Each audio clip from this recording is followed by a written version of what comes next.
Hi you guys, welcome back to my channel. I know you missed me because I missed y'all. So we're going to be in John chapter 9. Don't worry, I will finish Mark. But my life has just been beautiful. I'm not going to sit up here and act like it hasn't. It's just that I've been in it like everywhere in this Bible. And sometimes that's okay. It's very much okay. But I'm in John chapter 9. I think I talked to you guys about it briefly in my other video in Mark. And it says, the title of it is called The Sixth Sign, a healing of man born blind. The story is about, okay, Jesus and his disciples are walking and they see a man that was blind from birth.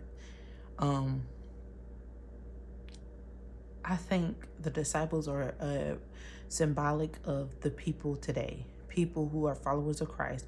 People who are preachers, bishops of today. They're symbolic of us. So I know a lot of times we judge them by some of the stuff they did because they had Jesus in their like fingertips right down their finger. They could touch him. They could hug him. They can kiss his cheek. They could eat with him. They could laugh with them. And we sit up here and be like, oh, if they only knew what they had. But, you know, we have all that and more, and yet we still don't know what we have. And we still don't understand. We still asking questions. We still saying things that are very much ignorant to Jesus. I don't know if it's so much ignorant to humankind, but very ignorant to Jesus, because it's like right here.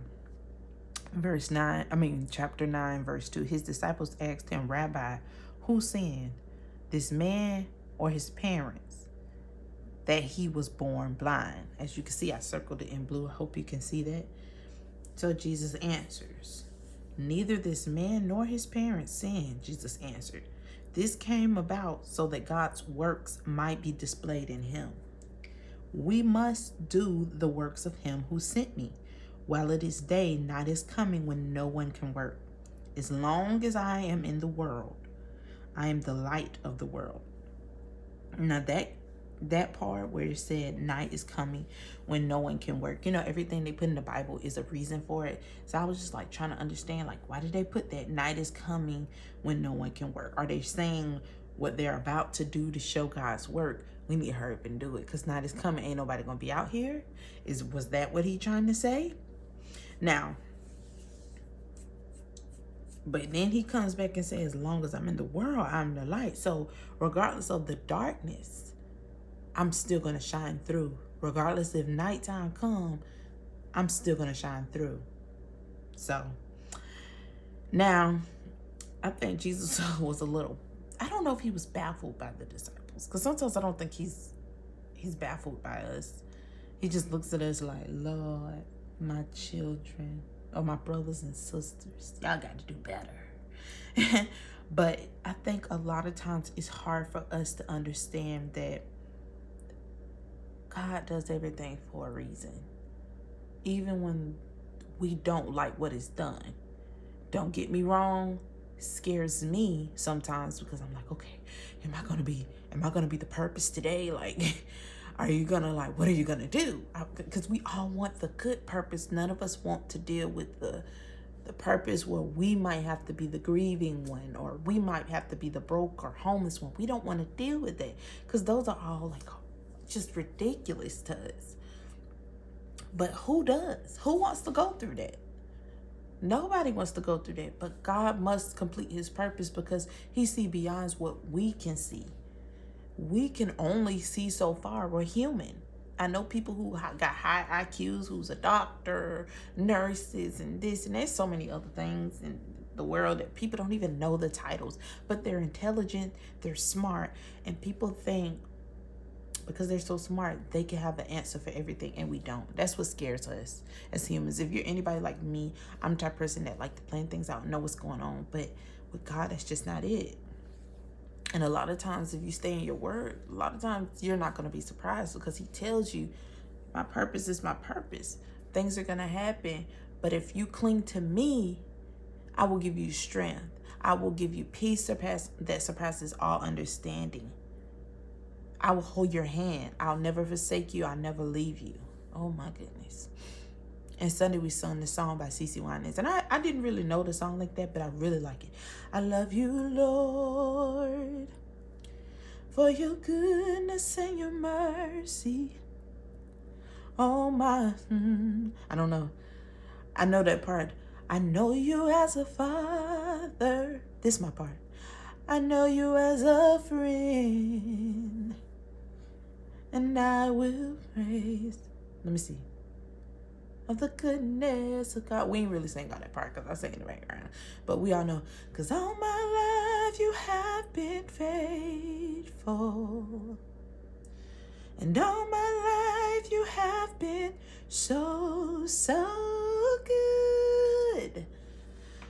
With every breath that I'm able, I will sing of the goodness of God. And I really feel like this is what it's about. It wasn't about the blind man. It wasn't about just anything, but it was about the goodness of God. And my pastor talked about how this man, why didn't God do it during when he was going to middle school, when he was going to high school, or when he was going to college, when you're trying to live your life, but he chose when this man is grown and all those things have passed. And now he could have been 40 or 50 and now he's able to see. But God does everything for a reason. What tripped me out even more was the fact that Jesus told him to go to the pool of, I'm going to read it to you, Siloam.